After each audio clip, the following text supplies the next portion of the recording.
അച്ഛാ, ഇന്ന് എനിക്ക് സ്കൂള് വിട്ട് വരുമ്പോ എന്തെങ്കിലും ഡിഷ് ഉണ്ടാക്കി തരുമോ? എരിവുള്ള ഡിഷ് ആയിക്കോട്ടെ. പോയിട്ട് നന്നായി പഠിച്ചിട്ട് പോയോ. എരിവുള്ള ഡിഷ് റെഡി ട്ടാ. ഹലോ ഫ്രണ്ട്സ്, ഇതാണ് നമ്മളുടെ മസാലക്കുള്ള സാധനങ്ങൾ. സവോള 2 എണ്ണം, തക്കാളി 1 എണ്ണം, ഇഞ്ചി പച്ചമുളക്, വെളുത്തുള്ളി. നമ്മൾ മസാല കൂട്ടുന്ന പോലെ ഫസ്റ്റ് മസാല ലച്ചു ചോദിച്ച പോലെ കുറച്ച് എരിവുള്ള, അതായത് എരിവൊക്കെ കഴിക്കണ കുട്ടികൾക്ക് കൊടുത്താൽ അവർക്ക് ഭയങ്കര സന്തോഷമാവും. അങ്ങനെ നമ്മൾ ഫസ്റ്റ് നമ്മൾ സവോള ഒന്ന് വഴറ്റിയെടുക്കാൻ പോവുകയാണ്. നല്ലപോലെ വഴറ്റിയെടുക്കണം കേട്ടോ. പക്ഷേ നമ്മൾ മസാല കുറച്ച് കട്ടി ഉണ്ടാവാൻ വേണ്ടിയിട്ട്. അങ്ങനെ അതിൽ പച്ചമുളക് ഇടുന്നു. പച്ചമുളക് കുറച്ചിങ്ങനെ വഴണ്ടി വരുമ്പോൾ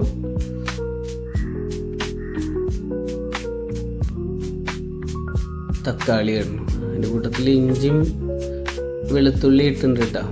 എല്ലാം കൂടി നന്നായി ഒന്ന് മിക്സ് ചെയ്ത് നന്നായി വേവിച്ചെടുക്കാം. അത് കഴിഞ്ഞിട്ട് നമ്മുടെ മസാലകളൊക്കെ ഇടണം. അതായത് നമ്മൾ മഞ്ഞൾപ്പൊടി, മല്ലിപ്പൊടി, മുളകും പൊടി, പിന്നെ കുറച്ച് ഗരം മസാല, ഒരു ചിക്കൻ്റെ ഫ്ലേവർ കിട്ടാൻ വേണ്ടിയിട്ടാണ്. അങ്ങനെ നമ്മൾ ഓരോന്നോരോന്ന് ഇടാൻ പോവാണ് മസാലകൾ. മഞ്ഞൾപ്പൊടി ഒന്നു, അടുത്തത് മുളകും പൊടി വരും, മല്ലിപ്പൊടി, കുറച്ച് ഗരം മസാല. ഇത് ശരിക്കും കുട്ടികൾക്ക് ഭയങ്കരമായിട്ട് ഇഷ്ടപ്പെടും. പറഞ്ഞാൽ എരിവൊക്കെ ഉള്ള കുട്ടികൾക്ക്, അതായത് നമുക്ക് ഇത് അത്ര പെട്ടെന്ന് ഉണ്ടാക്കി എടുക്കാനും പറ്റും, പിന്നെ കുറച്ച് നല്ല ടേസ്റ്റും ഉണ്ടാവും. അങ്ങനത്തെ റൈറ്റാണ്. എന്തായാലും നിങ്ങളൊന്ന് ട്രൈ ചെയ്ത് നോക്കി കിട്ടാം. ഇതിൻ്റെ സ്പെഷ്യൽ എന്താ വെച്ച് കഴിഞ്ഞാൽ നമ്മൾ ഇതിൻ്റെ കൂടെ ഇടാൻ പോണ ദോശയാണ്. ഈ ദോശ എങ്ങനെ ഉണ്ടാക്കുക എന്നുള്ളത് നമുക്കൊന്ന് കാണാം. 1 കപ്പ് മൈദ, ആ മൈദ അതിൽ ഒഴിയിട്ടുണ്ട്. ഞാൻ ആ വീഡിയോ ഇതിൽ കിട്ടിയില്ല. പിന്നെ 1 കപ്പ് വെള്ളവും, അതിൻ്റെ കൂട്ടത്തിൽ 2 കോഴിമുട്ട പൊട്ടിച്ചൊഴിക്കുക.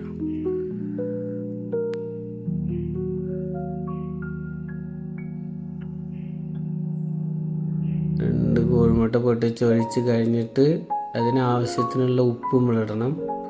പിന്നെ 1 ടീസ്പൂൺ പഞ്ചസാര. നല്ലൊരു മുരിമുരിപ്പ് കിട്ടാൻ വേണ്ടിയിട്ടാണ് ദോശയ്ക്ക്. ഇത് നമ്മൾ നന്നായിട്ട് മിക്സിയിൽ ഇട്ടിട്ട് ഒന്ന് അരച്ചെടുക്കണം. ഓക്കെ, കണ്ടില്ലേ? അങ്ങനെ ഇട്ടിട്ട് ഒന്ന് അരച്ചെടുത്ത് കഴിഞ്ഞു. ഓക്കെ, ഇത് നല്ല ലൂസായിട്ട് വേണം കേട്ടോ. അപ്പോൾ ഇത് നല്ല ലൂസാണ്, ഭയങ്കര കട്ടിയൊന്നും പാടില്ല. നൈസ് ദോശയാണ്. അങ്ങനെ നമ്മൾ ഫ്രൈ പാനിൽ ഒഴിച്ചു, പണി പാളി. അത് കാരണം ഞാൻ ഫ്രൈ പാൻ മാറ്റി വേറെ ഒരു ഫ്രൈ പാൻ എടുത്തത്. എന്താ വെച്ചാൽ നല്ല ലൂസായ കാരണം കൊണ്ട് നിങ്ങൾ ശ്രദ്ധിക്കാൻ വേണ്ടിയിട്ടാണ്. ഫ്രൈ പാൻ അങ്ങനത്തെ ഫ്രൈ പാനാണെന്ന് വെച്ചാൽ ഒലിച്ച് പോവും. അപ്പോൾ അത് കാരണം വക്കുള്ള ഫ്രൈ പാൻ എടുക്കുക. എന്നിട്ട് നൈസായിട്ട് ദോശ ഒന്ന് ചുട്ടെടുക്കുക. കോഴിമുട്ടയൊക്കെ ഉള്ള കാരണം നല്ലൊരു ടേസ്റ്റുള്ള ദോശയാണ്. ഇത് വെറുതെ തിന്നാലും കുഴപ്പമൊന്നുമില്ല. പക്ഷെ നമ്മൾ അതിൻ്റെ ഉള്ളിൽ മസാല വെച്ച് കഴിക്കുമ്പോൾ ഇനിയും കുറച്ചും കൂടി ടേസ്റ്റാവും. കണ്ടില്ലേ? ഇത് ചൂട് കുറച്ച് കൂടുതലായതുകൊണ്ട് ഒന്ന് കളറ് ഒന്ന് ഇതായിട്ടുണ്ട്. പക്ഷെ നിങ്ങൾ ഉണ്ടാക്കുമ്പോൾ ഒന്ന് ശ്രദ്ധിക്കണം കേട്ടോ. അങ്ങനെ നമ്മൾ ഓരോ ദോശകളായിട്ട് ഇങ്ങനെ ചുട്ടെടുക്കുന്നു.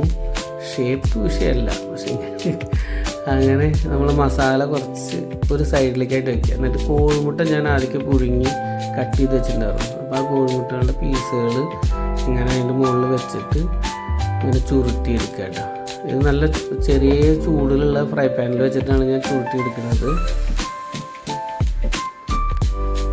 ദോശയുടെ ഷേപ്പ് എന്നൊക്കെ നോക്കിയിട്ട് ഞെട്ടണ്ട. നിങ്ങൾ ഉണ്ടാക്കുമ്പോൾ നല്ല ഭംഗിയിൽ ഉണ്ടാക്കിക്കോളെ. ഭംഗിയൊക്കെ വിഷയമില്ല, നമ്മൾ റോൾ ചെയ്യണ കാരണം, അത് കാരണം ഒരു വിഷയമല്ല. അങ്ങനെ നമ്മൾ ഓരോ കോഴിമുട്ടകൾ ആവശ്യത്തിന് നമ്മൾ അതിൽ എത്ര ഉണ്ട് വെച്ചെങ്കിൽ അത് എങ്ങനെ വെക്കണം എന്നുള്ളത് കുറച്ചും കൂടി വലിയ സ്ലൈസ് ആക്കി വെക്കണം വെച്ചാൽ വലിയ സ്ലൈസ് ആയിട്ട് വെച്ചോളാം. പിന്നെ ഇത് മാത്രമല്ല, ഇതിൻ്റെ കൂടെ നിങ്ങൾക്ക് ക്യാബേജ് ഇത് അതിലേക്ക് ആഡ് ചെയ്യാം. അങ്ങനെ എന്തെങ്കിലും വെജിറ്റബിൾസ് ആഡ് ചെയ്യാം. കണ്ടില്ലേ, എല്ലാം റോൾ ചെയ്ത് സെറ്റാക്കിയിട്ട് ഒരു കപ്പിൽ നമുക്ക് 7 റോള് കിട്ടും. സോ എല്ലാവരും ഉണ്ടാക്കി നോക്കുക. ഞങ്ങളുടെ ചാനൽ സബ്സ്ക്രൈബ് ചെയ്യുക, ലൈക്ക് ചെയ്യുക.